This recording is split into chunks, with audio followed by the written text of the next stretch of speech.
Being born in 2000s is weird. We literally grew up watching the world change in real time. From flip phones to smartphones, from random YouTube skits to billion-dollar influencers. From a childhood spent outside to a world where everything is online. And honestly, I feel weird. I feel internet old, even though I'm 24. So let's talk about it. So we experience both a pre-digital and fully digital world. People born in the early 2000s had a childhood where technology existed, but it wasn't everything. Then, as we grew older, the internet completely took over. We played outside, watched TV, and lived offline before smartphones became a necessity. So we were part of the last group of kids who had an offline childhood.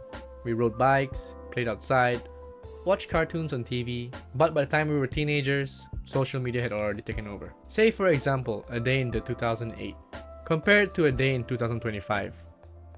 Back then, you go to school, come home, watch Disney Channel or Nickelodeon or whatever Cartoon Network, maybe play on your DS or PSP. But nowadays, kids grew up with iPads, scrolling through TikTok, doom scrolling, is what they say nowadays, and even watching YouTube since they were toddlers. And our generation is probably the generation that's last to experience what it was like before the internet controlled everything. We're kind of like the bridge between two different worlds. In my humble opinion, the 2010s were the peak of online culture. To me, back then, the internet felt more personal and more fun. It was a time when YouTube, gaming, and memes were at their best. It felt more personal and fun before all the algorithm hacks and corporations took over. It was a time where no one would thought that making videos, entertaining people would somehow earn money and buy them a mansion or, generational wealth. It was just about fun content. For example, Smosh, Nigahiga, PewDiePie, playing Amnesia. There's no crazy brand deals. Just raw creativity and entertainment. Even back then, the memes were simple and stupid, but it was still the best. Vine trends, Harlem Shake. Back then, gaming was more about fun, and the microtransactions back then was nothing compared now. Even Facebook games. You could be playing games like Restaurant City or whatever, and chatting with people and getting to know each other while bonding. Actually being social and knowing what your friends are up to. Nowadays, everything's about watch time, retention, clickbait, like the title of this video and the thumbnail. Everyone is posting about the glitz and glamours of their lives, and nothing isn't real anymore. But I do see a trend this year and last year where people are actually just putting a webcam like this video and just talking straight, raw, uploading.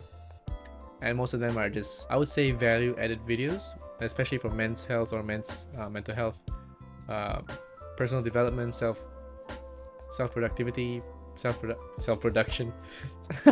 So it's kind of the same, but not really. And back then, internet felt like a giant playground, but to me now, it just feels like it's pure business. And yeah, it's pretty sad. Thinking back to the old times where Nigahiga, YTF, I think that was the golden times for me. It was a very big thing in Asian culture. And yeah, so many memories, The internet today feels more artificial. It's faster, more artificial, and less social. So don't get me wrong, most people still do care about creativity and connection, but now it feels like everything is just optimized and purely based for attention and profit. Social media used to be a place for friends and connection, but now it's more for competing for engagement. Instead of posting for fun, people's attention nowadays it's all about likes, views, comments, and looking aesthetic. Everything, or if not most content, is algorithm driven. If a post doesn't go well, it gets buried. For example, the rise of short form content like TikTok, Reels, and Shorts. Because of these, attention spans got shorter, and now everything is about quick dopamine hits. Compare the usual 10-minute YouTube skit versus a 10-second TikTok clip right now. The internet feels more addictive, and yeah, I'm gonna say this again, it feels weird because we are the generation that actually feels this or experienced this shift right in front of us.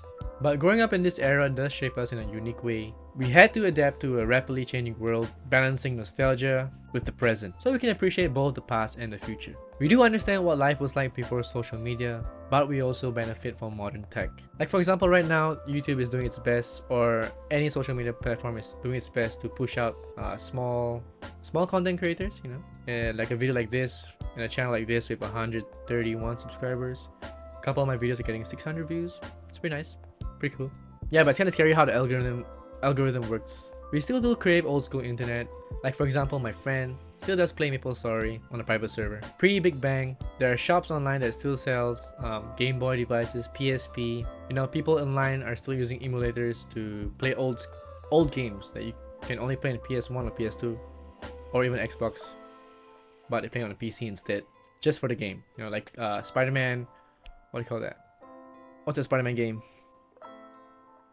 But there are also others that fully embrace the fast-paced digital world. And at the end of the day, being born in the 2000s means that we got to experience something special, both best of the past and the reality of the present. Sometimes, or most of the time, I wish I can go back to the simpler times. But those simpler times are always tied with no responsibility, so things hit harder. But at the same time, we were lucky to experience both worlds. So whoever's watching this video, let me know what you guys think.